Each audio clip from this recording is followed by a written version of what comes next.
we are going to start a new series of videos.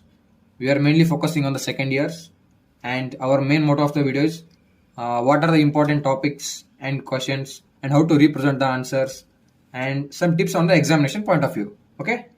The today's topic is infective endocarditis. It's one of the most important question.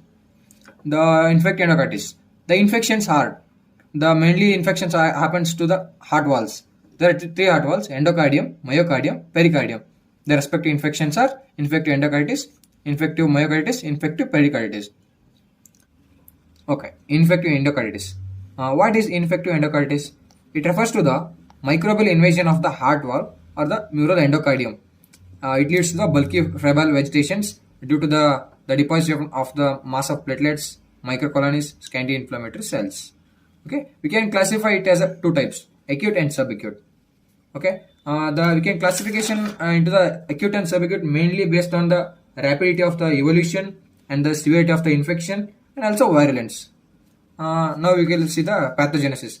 Pathogenesis, it's mainly the series of events occurs. The events are predisposing factors, then it's endothelial injury, then colonization, formation of vegetations, and finally metastasis. What are the predisposing factors? Mainly cardiac defects like mitral regurgitation, IV catheter, and prosthetic valve surgery. These damages the endothelial injury. That leads to the deposition of the platelets, fibrin, thrombus formation. The thrombus formation, that's NBT, non-bacterial thrombotic endocarditis. Okay, then that leads to the colonization. During transient bacteremia, the bacteria adheres that adhere to the thrombus, the thrombus which formed here, that adheres to the thrombus. Okay, then further after formation of the thrombus and bacteria adhere to the thrombus, the further deposition of the platelets, fibrin, and inflammatory cells, that leads to the formation of vegetations. Then the bacteria enters into the blood. Then through that channels, the metastatic events happens. Start. Now we will see the etiology. Means what are the cause? The mainly etiology we can see like the native valve infective endocarditis and prosthetic valve endocarditis. We will see some types with along with the cause divisions. Native valve infective endocarditis, it's mainly because of the Staphylococcus aureus, and prosthetic valve infective endocarditis, it occurs after the cardiac valve replacement. That happens in the early and late stage. Early means that's before 12 months, late means after the 12 months.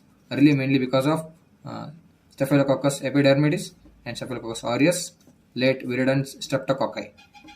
Virulence streptococci is a coagulous unique to Staphylococci. That's called cons.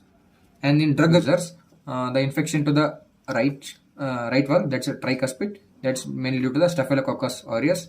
In the left, the middle valve is there, Enterococcus and Staphylococcus aureus. And the subacute endocarditis, the virulence streptococci.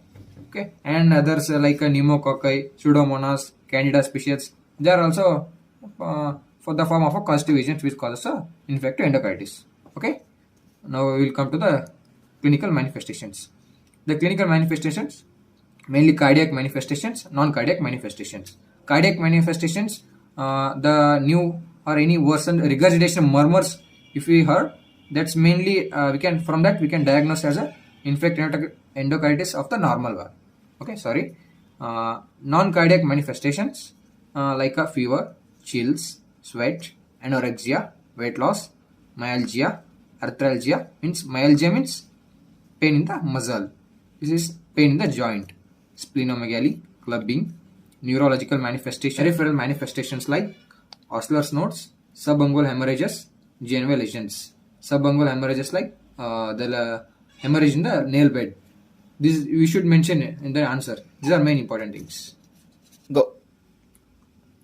Now we will see the laboratory findings like anemia, leukocytosis, microscopic hematuria, and increase or elevated erythrocytal sedimentation rate, increased C-reactive protein, and rheumatoid factors. How we should diagnose means